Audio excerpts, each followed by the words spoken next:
Hello, hello, hello, and welcome to Rainbows Rising, where we ascend together.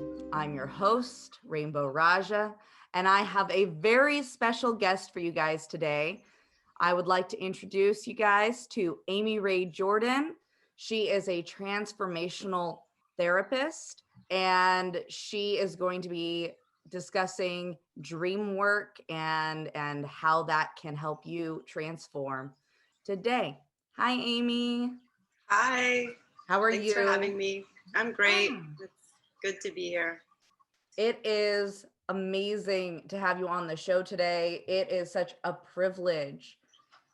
I know that you specialize in dream work. Like, how do you use dreams in your sessions?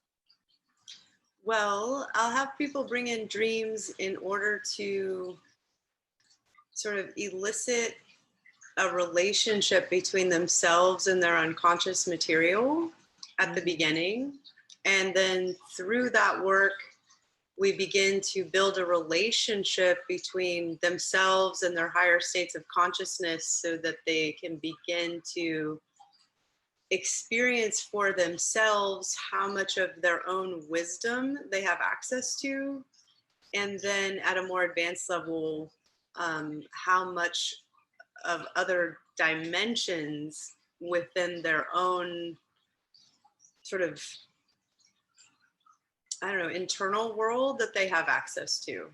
So it's both sort of a bridge to their own sort of unconsciousness, but then that becomes sort of a longer bridge to their own multidimensionalness, if that makes sense. Yeah. So I've covered dream work this whole month preparing for this interview. And I do a lot of dream work myself. And I'm just curious, what is your perspective on the dreamscape and like what is it, and how can people maybe do more in their dream time, and use dream time to like help themselves with ascension. Well, so when you say dreamscape, Mhm. what do you mean specifically by dreamscape? Because we might have different language, so I just want to kind of make sure we're on the same page about what I'm answering. Well, I use the term dreamscape to encompass all the different dreamscapes you can Yeah, explore. like the Like, terrains, right? yeah, and like when I'm dreaming, there are some dreams that I have that I know are my subconscious, right? And I'm processing things and creating, scenarios to play them out. But I don't have a lot of those dreams anymore. A lot of times I feel I'm in other dimensional realms, Hmm. either experiencing other lifetimes, other, timelines, Yeah. and just kind of uh sometimes doing actual work. There have been a couple of dreams where I meet clients on the dream plane and they ask me to do work for them, and I do work for them. But I don't know what your perspective on the range of all that is. And I'm really curious, as Yeah. somebody who specializes in dream work, like, where do you come from? That's a good question. So everybody's so unique, right? In what they're working with and the point of ascension that they're coming from. Mhm. And so dreams really meet us where we are. And we get to use whatever terrain and whatever dreamscape we are in to work with that which is up for us personally. Mhm. And then there are, sort of general dreamscape scenarios or dimensional states of consciousness that we all have access to. It's just depending on where we are, right? And what's that next thing that we're needing to work through and work with in order to sort of level up to the next level. And Mhm. that changes for all of us all the time. And so what I find is that there are different dimensional states of consciousness or different states in which we find ourselves at different times, and usually they come in kind of a grouping, where, there'll be a cyclical, maybe for 6 months or 3 months, I'll have some just like basic dreams that don't feel that interesting. And then when I'm going through a growth period, at sort of an archetypal level, then those dreams will become much more lucid and profound and have more depth, or feel like I'm entering other dimensional realms. And I'll have more waking consciousness in those dimensional realms and be more interactive with them versus sort of having the dream happen to me. And those are the ones I track. And they're very clear in terms of, oh, this was not an ordinary dream, so to speak. I don't, ordinary is sort of a term that is just used to sort of describe, it's not really dealing with just sort of unconscious compost, where you're just composting the day to day. This is something that is meant for my soul. Yeah. It feels different, right? They all have different feelings to them. And so dreamscapes in that way become really important, in that they are sort of like walking into a different world, and that world is populated by symbology and metaphor that often runs deeper than what meets the eye. And so like when you wake up and you're thinking about that dream, you might think, oh, that doesn't make any sense. But if you start to think about it from a more depth and multidimensional level, it starts to kind of unpack itself. And so it's up to each dreamer to kind of take a catalog of these dreamscapes. And I like to encourage people to take notes, and just bullet point notes, because usually dreams come in impressional form. And so you don't have to necessarily write the entire dream down, although that's good. But a lot of times we kind of lose the ability to do that over time. And so we're in a hurry or whatever. And so if you can just bullet point the dream, including, this is what the house looked like, and this is what the environment around me looked like, and this is what I felt like, and these were some of the things that happened, or this creature showed up, or whatever. You begin to build your own catalog of the different worlds that you personally visit and that are being built for you by your higher consciousness for you to interact with. And they're different for every person. And so it's kind of important that you build this relationship to your own dreamscapes, so that you build an understanding of the language of dreams. And these symbols and images and experiences are kind of like your own personal language, intra-realm language. And it can't be dictated for you, although dream dictionaries and things like that help, and certainly sort of stimulate ideas about the connections. But really, these connections are between you and yourself, and you and your higher self that travels to other dimensions and communicates through symbols and images versus, say, a specific, physical language. And so as you become aware that you go to different dreamscapes and that they change over time, and that the feeling and texture and experience therein also changes over time, really keep track of them and try to understand them for yourself, so that you can begin to grasp what that meaning is for you specifically. And then if you're working on something in your therapy work or in your own transformational trajectory, some inner work, as it were, the sequence of these dreams will be so layered with information for you about yourself that they build an understanding of yourself that is so much more expansive than what your waking state can often comprehend. So they're like, these dreams can be unpacked for years.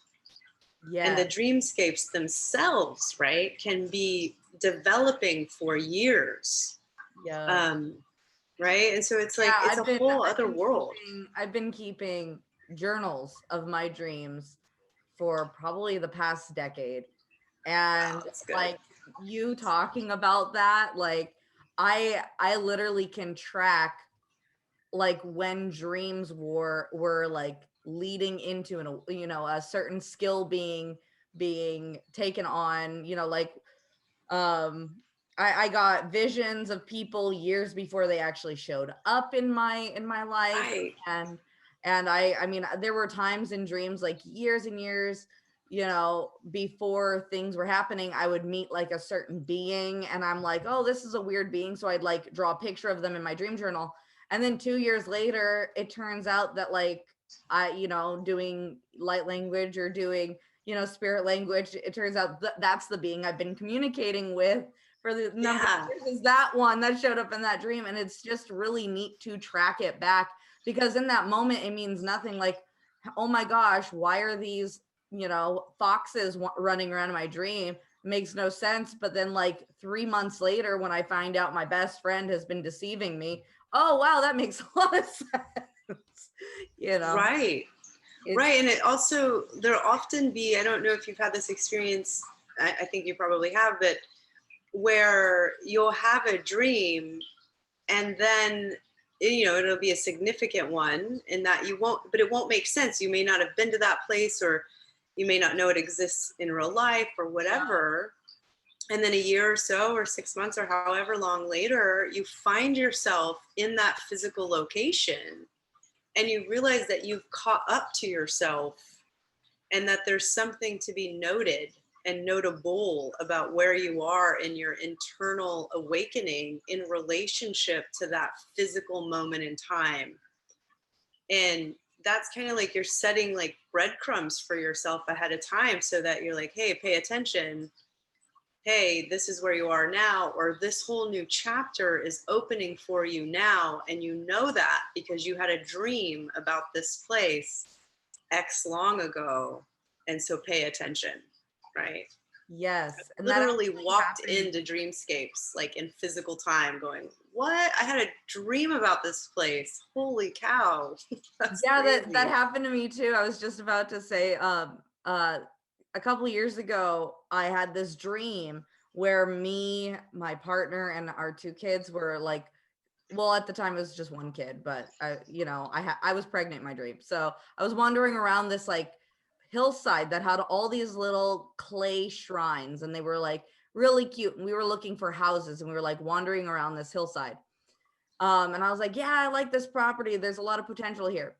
And it just felt really magical in the dream. And about 6 months later, my boyfriend surprised me with a trip to Hawaii. And I've never been to Hawaii. I don't know anything about Hawaii. And we went to like one of the smaller islands that are not as well known.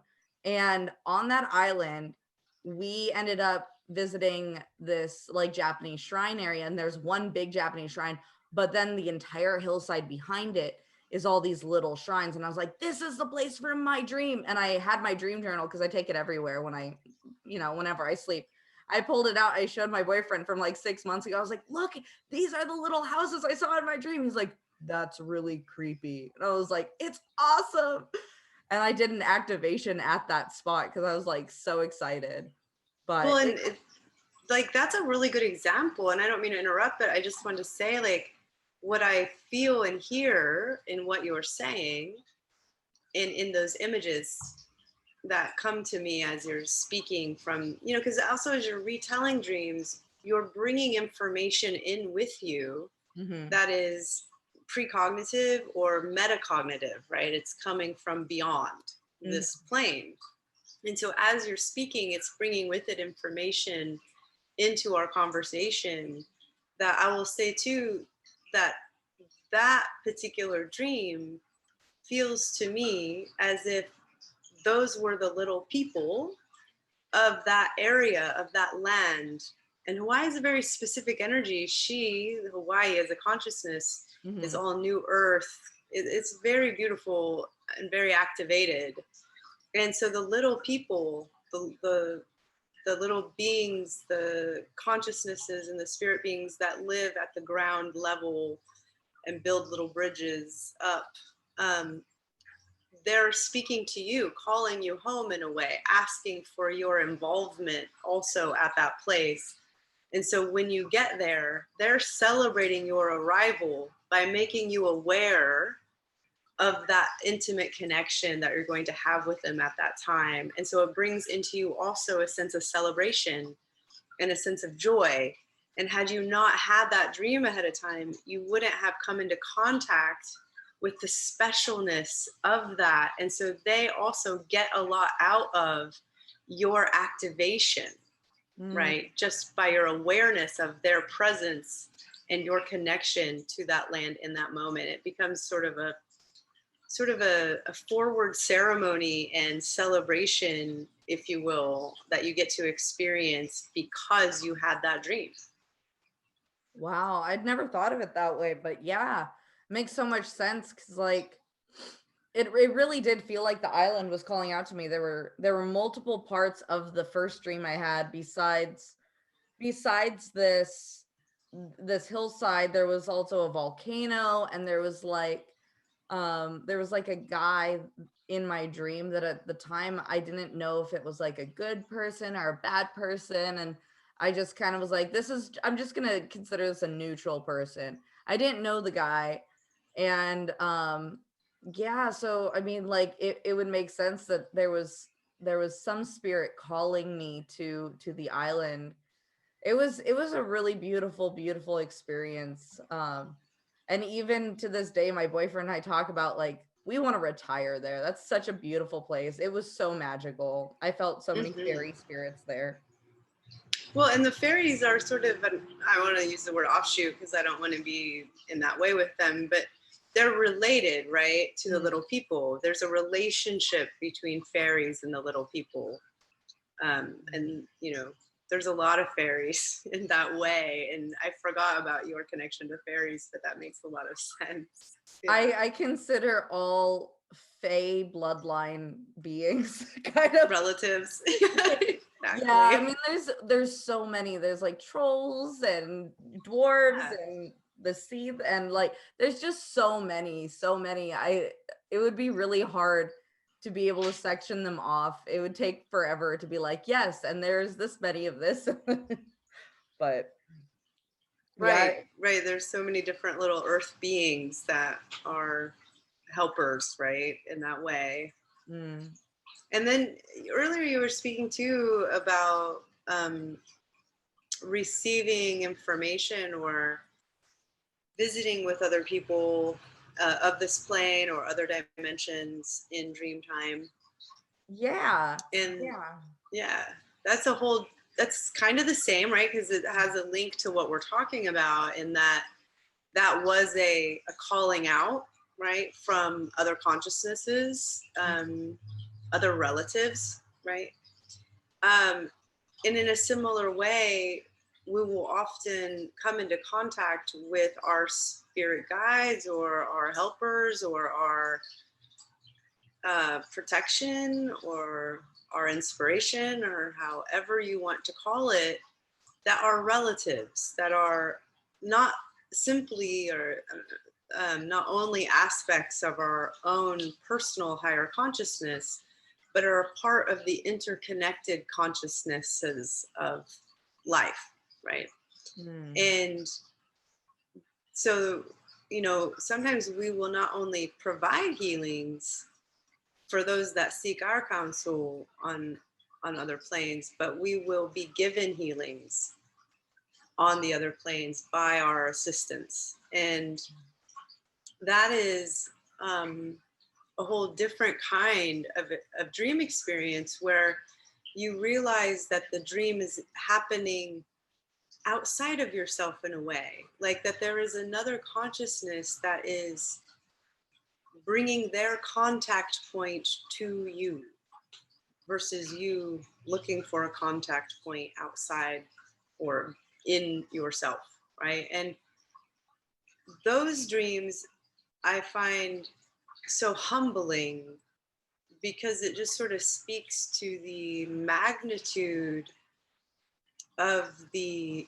infinity of consciousness, right? And that we have an experience of something so, you know, when we're gifted a healing in dreamscape state, we are, it's like our higher selves are being connected to by beings that are so evolved that the healing that's being gifted to us is so beyond the physical plane and so beyond this singular lifetime that we come into contact with our own divinity, with our own infinity, with our own interconnectedness, while at the same time being aware of our singularity. And that is just such a humbling coalescence of information all by itself that is accessible and available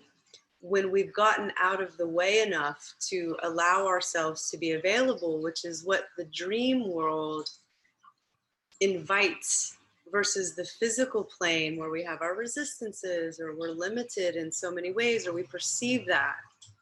Dream world helps us remember that we are not actually limited, that we are available for interactions that are beyond ourselves in such a massive way. And that if we can begin to understand our own divinity through those little moments, through those very humbling dream experiences, we begin to bring that consciousness into our waking lives as well. And we begin to integrate that information of our own limitlessness into our earth state. And that begins to transform everything, if that makes sense. What a profound concept. Like, Mm-hmm. I personally don't have recall of dreams where I'm being healed. I've done journeys where I've been healed, which is similar but not, because I mean, like, you can learn to lucid dream. I've practiced it, but I actually really like the spontaneity of allowing like my spirit to. Me too.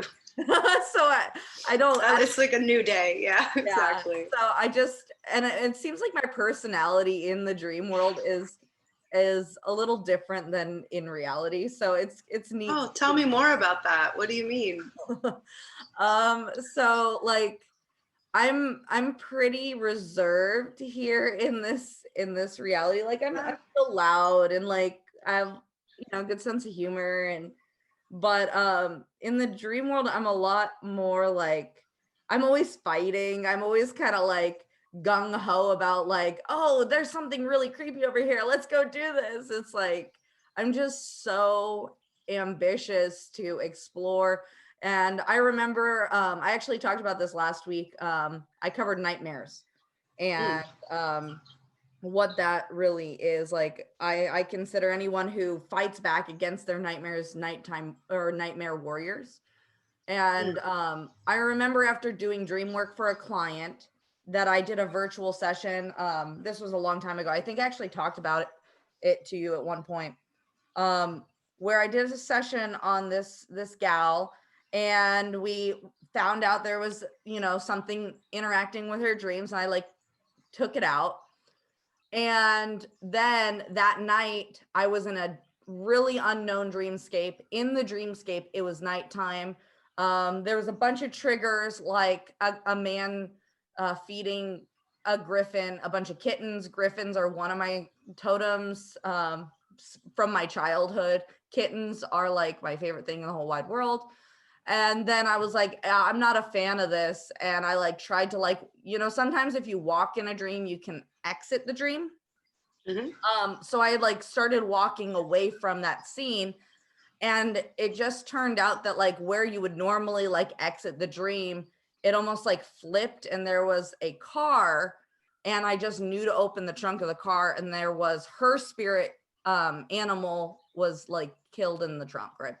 And I was like really mad. And I turned to the sky in the dream and I said, you're not welcome here. This is this is my world. You can't be in here. Right. I like yelled at the sky. I had some other specific thing to say. I just knew I was not in control of this space. And I was pissed off because they were messing with me. And the spirit came through me. And I don't know how to describe it because it was literally, I was standing in the dream and the next minute it felt like it came through the top of my head and out through my face because I saw its face. And I woke up screaming, and I've never woken up screaming before, but my cat Q was sitting on my head at the top of my head. And I was like shaking when I woke up, and I went and did a whole bunch of cleansing and stuff. But yeah, I don't know where I was going with that. I totally got lost in the recall. I'm so sorry. What were we talking? No, it's totally fine. I mean, we're just, talking about the ways in which we experience different sorts of dreams, and this idea of,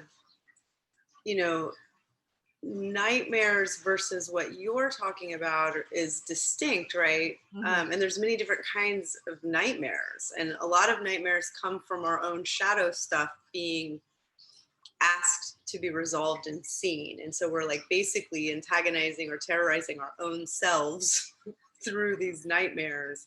But what you're talking about is more of an interdimensional experience of energetics that you didn't have total control over because it wasn't all yours, right? You were more of a medium and a facilitator for healing, and sort of sounds like being asked also to witness that that person had her own path and that you didn't have a lot of jurisdiction over her path, and that her experience was supposed to be what it was, and it wasn't pleasant.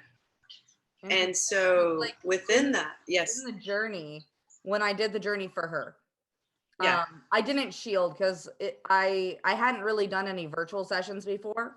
So like for me, I was still kind of, it was my first or second year practicing dream work for clients. And I was like, okay, I could, it's virtual. It's not that big a deal. So I went and I like didn't shield beforehand, but we did meet this super gross dripping black thing in her second dreamscape. The first one was 100% like brought on by her, and the second one was not. And it was like hiding in an alley, and it felt so wrong. Like there was a wrongness about it, and I asked it to politely, like she had hired me to do this work, and I was like, hey, listen, she's been having nightmares for the past 15 years. She says she's ready to be over this, so you have to leave. That's my job. I'm here to tell you you're not welcome here anymore. And so it was like, no. And I was like, well, like I'm here for the client, so I'm getting rid of you. So I did, but I wasn't shielded. And I'm pretty certain that like my rainbow shield that I have as like a daily use kind of thing probably was really, obvious of, I have a tendency to think that maybe that was a beacon of sorts where it was like, oh, well, this person messed me up. I was getting all kinds of fear from this person, but maybe I'm wrong. I just know that night I had like this dream, and I was totally aware that there was something in control. And I was like, yeah, you're not welcome to have this control. You need to leave. And, that was my experience. well, right. And that's really, this is where we kind of get into sort of nuance of these things that are maybe beyond the scope of this conversation. But at the same time, I'll just speak to that by saying, in my download of what you're talking about, and I see the alley, and I see where you're at in that. Thank you for sharing the images. Is that, so in that particular case, and again, I'm just speaking from the intuitive guidance of seeing what's there. Mm-hmm. In order to do an extraction like that, it needs a way to go home, just like any disembodied spirit or confused energy. sometimes needs a road home, and telling it to go isn't enough. Oh no, I called in Yeah. angels. I You had know, our guides and I had angels come in. Did I not go about that the right way? Is no, it? no, there's not a right or a wrong. It's just that this would be like my thinking about it, right? Oh, okay. Like, um, I'm and so curious. I yeah, wasn't no, and really you're talented at what you do, and you have efficacy. So I'm not saying like there's a wrong way. I'm just saying like this is what I perceive happened is that in her. So if it's not of her, that being, that was in this particular case an inheritance from the Mm, line on the side of her mother. yeah. Okay, that makes sense because that was 100% what that entire thing was about. Okay, well, so Yeah. in that way, right, Family related. family related, right?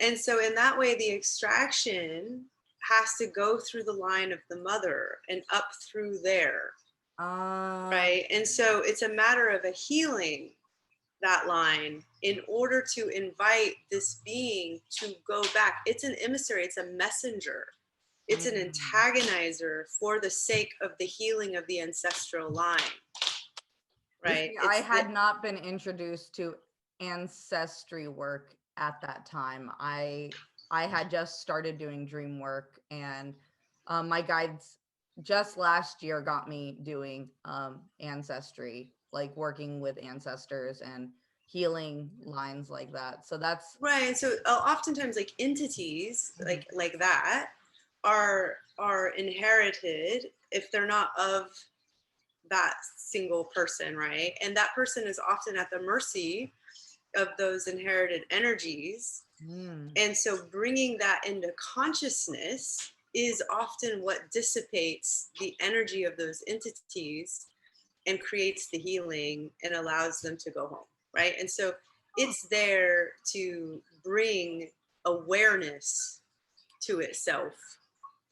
And it can be very destructive. And understandably, we would like for that to be gone. And obviously, it was killing a part of her spirit, and holding that part of herself in repression, that energy, right? And so, your assistance in helping bring awareness and to activate that is still going to be helpful. But because it wasn't yours to uh, put aside before that awareness comes through, it's going to create some reverberation. So there wasn't anything in it that was bad for you. It was just sort of pushing back to say, no, you don't understand. I'm going to show you the power of something that's beyond what your own awareness is carrying. So until you can meet its awareness with your own, you can't help it go home. Mm. Right. And that's just all that was. And so there isn't like, it's good to do cleansing and all of that. I was kind of surprised Yeah. that my dream self, because I wasn't lucid, right? Like Right. the part of myself that is doing the dreaming, that is active in the dreamscape. I was actually so surprised that it knew what was going on. Because a lot of times I'm just kind of adventuring, I'm doing my own thing. But like I remember in this dream, I was like, okay, Griffin's eating kittens. No, not cool with this. I don't like the fact this is nighttime. I don't like looking at a giant mansion house. I'm going to walk down this road and leave the dream. Oh my gosh. Literally, it was like I walked through the wall and it like repelled me into a different scene, but I was still there, It was like, okay, so something's here, and I remember talking That to was, the sky and like say I knew somebody was in control of it. I was like, I'm not cool with this. And yeah. that was your beautiful commitment to that person, your beautiful commitment to help. Right. And so you were being asked to become aware because that person was unable to yet bring that into awareness. And so you weren't going to leave until you witnessed, until you had some awareness to bring back into your work. Like that's the gift of your commitment and your loyalty and your ferocity and your desire to be witness, even though part of you wanted to leave. Like your commitment to that awareness was larger than your desire to ease your discomfort, right? And so in so many ways, it's just such a beautiful example of what healers can do, and sometimes even beyond what we think we're capable of or even know what we're doing in those moments. But all of that, because of your heart being in such a great place and in such an aligned place, is only going to produce good things. And so that is your shield, is the alignment of your heart and the alignment of your commitment. And so that is your protection beyond all sort of intentionalized ideas about what we have around that. The only true protection in the upper worlds is your heart alignment. And because your heart alignment is in the right place, you'll always be protected in those realms. That is never to be disputed. Well, that's good to know, because I can tell you waking up screaming, seeing some creepy Oh yeah, on the inside of your eyelids. I was like, I'm gonna have to go see an exorcist. I was, but back. Yeah, it was a very active entity. Oh, it was. It was. Yeah, and that's the, you know, especially when, you know, it's just like what you're saying, like when you're seeing other people's stuff too, because it's not related to you, it's also even more scary, because you're just like, what does that even mean? Like, but what we're not contextualized in is their own DNA. And in their DNA, that stuff is going to make a lot more sense, right? But because we're witnessing theirs, it doesn't even feel related to us. So it feels extra other and extra scary. Interesting. So, you know, circling back around to dreams and dreams as a whole, so that we can start helping those listeners out there wanting to like start to do the dream work we're talking about, right? Right. So like what is there any practices or anything that you would recommend, or anything you can do to help them have a deeper dreaming experience, or a more conscious dreaming experience, an awakened dreaming experience? That's a good question. For me, what's helped me is tracking dreams, right? Like writing them down in these bullet point ways, but also saying them out loud to someone really helps also, right? So talking about them out loud often fills in. So it's like, for instance, if I'm telling you, or, you know, we were just talking about that dream, right? Or I'm telling you about a dream. As I'm talking about my own dream, I'll often get information about my dream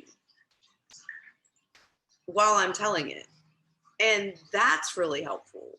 So first I would start with writing it down. I would start with, what I usually recommend to people is you just keep the dream alive in your head. Like you just, you know, you write it down, but then you kind of keep it in the back of your mind. And then you start notice little signals that will bring that dream up. And so I start tracking it that way to sort of weave meaning.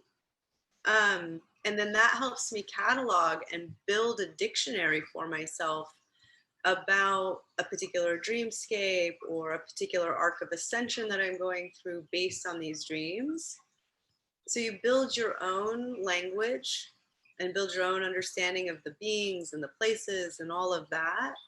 So it's just like building a relationship, right? And making that relationship as tangible and as close to yourself as possible, so you keep it awake by working with it all the time and working with your dreams all the time and saying them out loud. And you'll automatically begin to get smarter about it because you already have the information.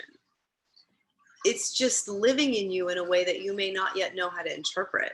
And so the more you engage it, the more information you're going to get from yourself about this stuff, because we as beings have access to all of this information. We just have to learn how to access our own access points. And by engaging anything, you will begin to understand it more. And so by saying it out loud and talking it out loud and noting the information that comes, and learning how to have a dialogue. So like listen to your friends tell you their dreams and recognize what happens in you and what you note and what you see and what you feel, and learn how to ask questions about their dreams. And then do that as like a dyad where you then say your dreams. And then you begin to just sort of build a relationship to the dream world that will begin to inform you. And that's for me the most active. That's why dream circles work really well, you know, where you have a dream group. Mm. Um, you know, and then the other way, of course, is meditation and learning how to tune in to your own subtle self puts you into a higher degree and a higher frequency. It strengthens your own frequency of subtle beingness, so that when you do go into dream time, you have a stronger cord of attachment to your waking consciousness, which then facilitates your ability to be more awake in the dream world. Right. So that's the other piece, is strengthening your ability to travel with your consciousness to other dimensions so that you can track it better. Right. And remember your dreams and have interaction there. Like that's often the first part of the process, is just remembering them. And then how am I awake in them? And how awake am I in them? What do I bring back with me? Like there's a part of you that goes back and forth. And so meditation strengthens that part of you that's able to go back and forth from altered to waking states of consciousness and sort of stay in coherence, so that you have access to information on both sides of the veil more readily. Does that answer your question? Yeah. Yeah. Those were some great tips. And I even kind of like zoned out, like going down the rabbit hole there at the end. I was just thinking like, man, there's just really, there are so many tools to expand this skill. Cause I mean, we can all It is a see skill. dreaming as something you can do, but I mean, to be able to expand what you do normally in a day-to-day life into dreams, or to even take it deeper, like visiting the lost city of Atlantis, or going to another universe, or like checking out what you, if you had done that decision 5 years ago, where they are, you know. Right. Your parallel selves. Yep. Yeah, there's just so much you can experience when you Oh, sleep, should you as you're cultivate it. as you're talking, you know, I'm just remembering this, and I know you've had these experiences too, but like going to other times, like places that you know existed in history on this planet or on other planets, and going there and having an experience of these beautiful and magical civilizations and landscapes and places, right? Like places in time where those places no longer exist, but exist in our core of home, like a Mm. soul home, even on this planet from other lifetimes or other times that we've experienced it. Mhm. Going to those places is like a version of integration of soul pieces. Like I'll go to places and I'll feel wholer and fuller as a being when I return, you know, and it's incredible what's possible. Yeah. I mean, on that, I actually, when you were talking about that, I remembered one dream I had a couple years ago. It was a really crazy dream, like really, really crazy. It started with me and my partner hanging out on this hilltop. We were just watching the sunset, and there were these hikers, and they came up and they were like, "Hey, are you going to be doing the safari?" And I was like, what are you talking about? And they're like, "Oh, there's this really cool virtual safari where you can kind of like hunt down dinosaurs." And I was like, that sounds really cool. But I remember he and I were sitting on top of this hillside waiting for aliens. Like we Oh, were like rad. watching the sunset, waiting for the aliens. And then these people came up with this option. And I remember seeing the aliens show up in the sky, not in a UFO, but like their outline. And then they disappeared. And then I was like totally happy, going on this adventure. I was like, okay, I saw the aliens. Let's go on this adventure. And so we went down into this like jungle, and we're in this jungle, and we're like chasing these dinos, and it's like I knew how to do all these like really cool kind of like ninja things, and I was really excited about that. But Wow, that's then cool. it turns out, like, plot twist, these were not virtual dinosaurs, they were real dinosaurs. Right. And then it turns out that I wasn't me and he wasn't he, but we were actually siblings, and that was like really weird. Oh Exactly. man. And I Right. did And like time yes. traveled in that dream. It was like really interesting. Like when you were talking about these other eras, it was almost like I got a taste of that in that dream. Totally. It sounds like you got like a taste of what is it called? Like time travel, but as souls, right? And so, like, these relationships, and maybe relationships that you and your partner had in a past life, and like a conglomeration of your soul connection, having these experiences in other eras on the earth that, you may have had, or you may have had some version of, that you got to relive and reconnect with, which when you come back then strengthens your relationship to your partner, right? And to your own relationship with that person in a totally unique way. Like, that's part of the medicine that comes through these kinds of dream experiences. Like, that's amazing. Yeah, just, and I do this. I'm so sorry, but just now you like totally reminded me about how beautiful it can really be to use these. This is something that's not so esoteric. It's not so threatening to like people not on this path. And my partner is not spiritual in any way, shape, or form. In fact, it totally triggers him. So I try not to I try not to involve him too much in my work and career. But dreaming is something he loves. He is a dream walker. He has control over his dreams like no one I've ever met. Like a dream sage. Like he can literally, if I tell him, hey, come visit me in my dreams, he will be in my dreams that night and we will have the same dream. It is really crazy how much control he has. And that's something I can share with him. So for anybody out there listening who has like a really conservative partner, this is a fun activity to share, is like dreaming together. That is a really cool thing to do. I mean, I'm so I was just telling someone yesterday, um, they were talking about watching TV, or they're like, have you seen this show? And I was like, if I'm by myself, I never watch TV.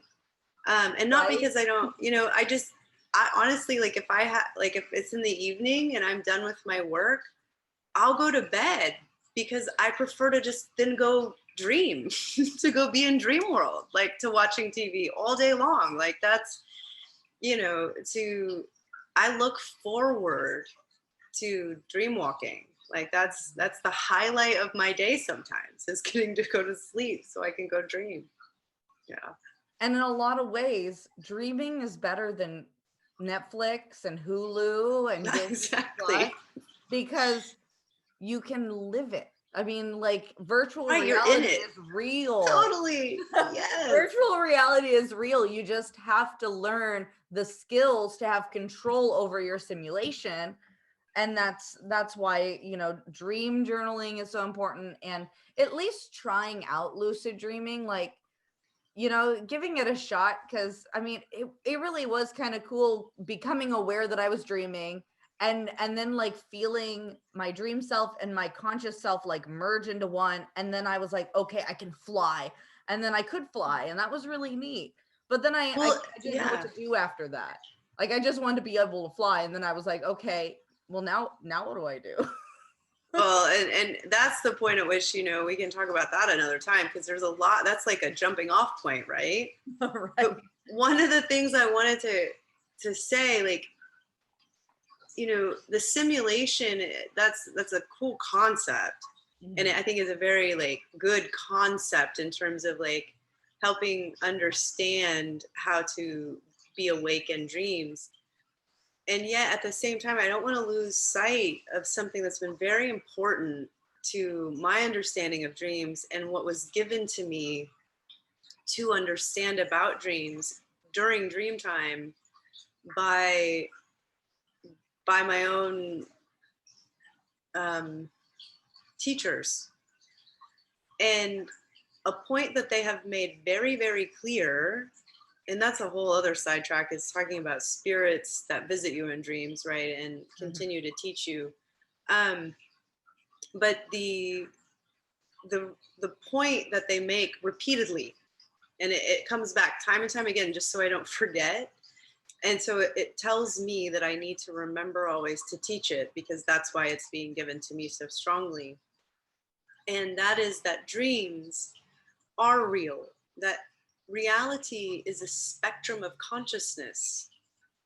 And so there's not dreams are not a figment of our imagination, or in the way that the Western mind would think of imagination. In indigenous language, there is no word for imagination, because imagination would be so closely aligned with creation, and that what we imagine exists. And in that, our dreams are a form of existence that are just, it's only dimensionally and frequentially different than our physical realm, but it is no less real. There's no hierarchical, this is real and that is not. That's a part of the illusion. The spectrum of consciousness is a spectrum that we travel. And so one is a more dense state of physical reality, and one is a more astral state of subtle body consciousness reality, but all is one spectrum of contiguous reality. And in that, the interplay of consciousness and the interconnectedness of all life is tied to. So let us not forget that point. I just needed to remember to say that. So the point is that you are living a dream within a dream within a dream within a dream within a dream. That's it. Exactly. That was my worst nightmare when you are the dreamer of your life, is what that means. Yeah, right. Well, when I was younger, I don't even know if I can consider it as, like, I guess it was part of my awakening. I was trying to figure out what reality was.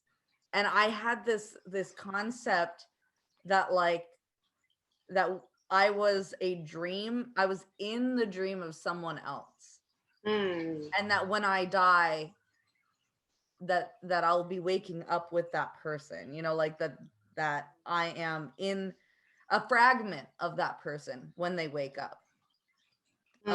That was like it was like a concept I carried for a really long time, that like we all are just fragments of somebody's dream.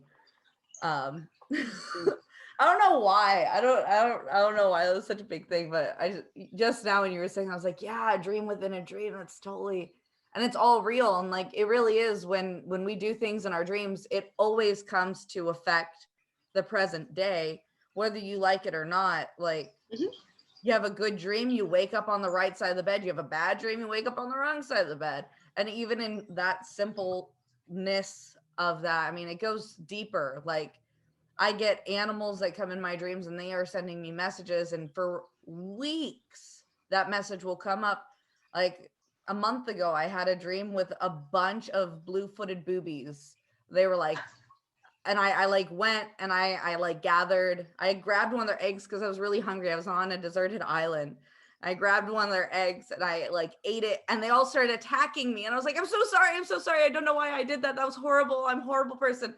And then they were like so mean. They weren't like, they're chasing me around. So I picked up more of their eggs and I was throwing it at them. I don't know why. Like, it wasn't me. It was, like I said, my dream self is a lot less conservative than me. Like, I would have never done that in reality. But right. Yeah, but I mean, I've been thinking, I just thought last night of that when my boyfriend and I were watching this video on these like crabs, and these giant coconut crabs, which are terrifying, by the way, horrible, terrifying. There's a whole theory that the coconut crabs ate Amelia Earhart, but these coconut crabs are huge. They're like really big, and they ate like a red-footed booby. And watching that video, I remembered that dream. I was like, oh my gosh, that's right, that weird dream with a bunch of blue-footed boobies on a deserted island. Wow. I don't know That's why I like shared all that. well, no, it's just fascinating, right? Because in the same way, like you're on a deserted island. I mean, first of all, like where did that come from, right? And then you've got this like blue-footed booby situation. Like, where in your waking life are you drawing from that? Nowhere. And then you're eating this egg, and then they attack you, and then you watch this documentary later, Yeah, about like these crabs, like later. all of. I'm sorry. Where the crab is eating the booby. Right. No, so it's like an solution. Right. It's like it's like your dream turned inside out, and the depth and the, like, you and I could talk about that, and really feel into why and what and how all of that came to be, right? And that's the magic of noting how our dream world interacts with our waking reality, and then we didactively work with that information that feeds it information to us as we're talking about it, and then we come up with this new set of meaning that we wouldn't have had otherwise, maybe, and maybe not, and maybe that meaning comes later, and maybe it never comes. But what we definitely have an awareness of is that there is a continuous spectrum, and a lot of times it's precognitive in our dreams, and that we're going to catch up to it on the physical timeline a little later. And I find that another really fascinating part of often our dreams being such a projection of time. What's that about too? Like, why are we projecting forward in our dreams? I just literally think it's so that we can have these kinds of conversations that are about an awareness that there is no separation and time doesn't actually exist. And these are those little moments where we get to live it, and we get to see it, and we get to appreciate it as a part that we're actually experiencing, right? It's not just a concept. You had that experience. Yeah, it's so tangible. My dreams are, I can feel them so much in my body. Like, even telling them to you, I'm there. I'm in that dream still. I mean, I know that's like probably more me than most people, but I know for me, when I'm telling people about my dreams, I'm back in that moment, in that dream. And I love my dreams, and I always have since I was really young. Even the horrible, scary ones, I retell them and retell them. I keep them alive. And I'm talking like hundreds of dreams I keep alive in journals, in retelling, in my own head. I don't know why or where I picked it up, but I like what comes to mind for me is it feels. There was a book that I mentioned a couple weeks ago on this podcast for Dreamwork. It's called "The Kin of Atta Are Waiting for You." The kin of Atta are waiting for you, and it's this take on these native peoples on an island, and their entire world is dreaming into creation for the rest of the world. That's what I'm talking about. And so they exist dreaming your life solely to dream in reality for everyone else, dream in inventions, to dream in, and every single night they dance their dreams or tell their dreams, like do a storytelling, or they dance it, or they sing it. That's real. Yes. And I don't know, like, I feel in my heart that this is connecting with like Australian Aboriginal culture. Like, I feel like that was something they did. You can correct me if I'm wrong, but I feel that's something they all do. It's something we all do as medicine people. And that's something that it's Palladian. Okay. Right. There's a line on that. I mean, it's probably other dimensions as well, but there's a very strong Palladian line on that.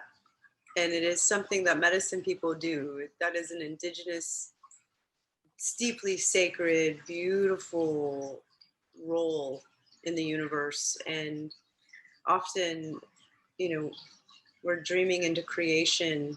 We're dreaming into the weave of the universe. It's just, yes, that's all true. And that's a very important and deeply sacred concept. I'm so glad you brought that energy into this conversation. That's truly of the stars. Yep. And I meant to say this a little earlier as you were talking, but I guess it makes more sense now even. When we share our dreams, as you were sharing with me, when you share me your dreams, you share with me, because you're reliving it, you share with me the images. And so I automatically receive, you telecommunicate, or whatever that's called, telepathically communicate, you throw the images. And because of the dream being the origin of these images, they're so deeply rooted in the impression of your experience. And so when you relive it, you throw that to the receiver very easily because it's coming as an impression. So that it doesn't have the same challenge of throwing a telepathic thought, right? Something contrived, because it's coming in the form of a constellated impression. And so you very easily throw it, and I very easily catch it. And in that way, communicating with one another our dreams is also a way to become more aware of telepathic connection with one another, and how we can throw images back and forth, and how sometimes I'll receive information about your images on your behalf. And likewise, if we're telling each other our dreams. And this is also star knowledge. And that I'll end with on that. I won't say anymore, but that's sacred also, part of what you were just describing. Oh, beautiful. I got chills from that transmission that you just shared. Me too. Well, thank you so much for taking part in this dream weaving that we have participated in. My honor. Oh man. What a gooey place to end on. Totally. Yay. That was fun. Right. Thank you so much. Yeah, please just I don't know if you're doing anything, if you want to share what you're up to, or share your information with the listeners so they can find you if they want their dreams checked out. Oh, sure. That's a really good idea. You can always contact me through my website at awake.la. That's AWAKE.LA. You can also text me at 626-755-3380. That's my work phone if you don't want to go through the website and request a session. And I am always happy to talk about dreams, for sure. Awesome. Well, I would love to have you on in the future to talk more about this felt like a really good interaction. I'd love to welcome you back on the show in the future. Oh, that would be my pleasure anytime. This was super fun. Thank you. Thanks for inviting me and helping me learn Zoom and all the good things. I appreciate it. Absolutely. It was fun. Absolutely. Yeah. Well, thank you all for listening, and I hope you guys have a wonderful day. Remember, let's ascend together. Bye. Cool.